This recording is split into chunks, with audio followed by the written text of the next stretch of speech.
వాతావరణ శాఖ హెచ్చరికల నేపథ్యంలో హైడ్రా అనుక్షణం అప్రమత్తంగా ఉంది.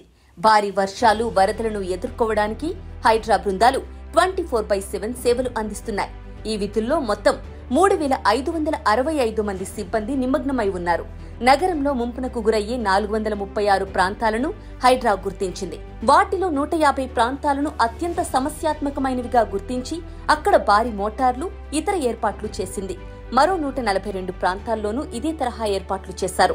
144 చోట్ల స్వల్ప సమస్యలు ఉండే ప్రాంతాలను గుర్తించి అక్కడ కూడా తగిన చర్యలు తీసుకుంటున్నారు. వరదను అంచనా వేసి మ్యాన్ హోల్లను తెరవడం, క్యాష్ పిట్ల వద్ద చెత్తను నిరంతరం తొలగించడం వంటి పనులను బృందాలు నిర్వహిస్తున్నాయి. జీహెచ్ఎంసీ, ట్రాఫిక్ పోలీసులు, ఫైర్ కంట్రోల్ రూమ్లతో నిరంతరం సమన్వయం చేసుకుంటూ పనిచేస్తున్నాయి. ట్రాఫిక్ సమస్యలు తలెత్తకుండా 20 బృందాలు పోలీసులకు సహాయం చేస్తున్నాయి. చెట్లు పడిపోతే వెంటనే తొలగించడానికి ప్రత్యేక బృందాలు, ట్రాఫిక్ లో వేగంగా వెళ్లడానికి 21 బైక్ బృందాలు కూడా సిద్ధంగా ఉన్నాయి. అలాగే 212 డీ వాటరింగ్ పంపులను నీరు నిలిచే ప్రాంతాల్లో అందుబాటులో ఉంచారు.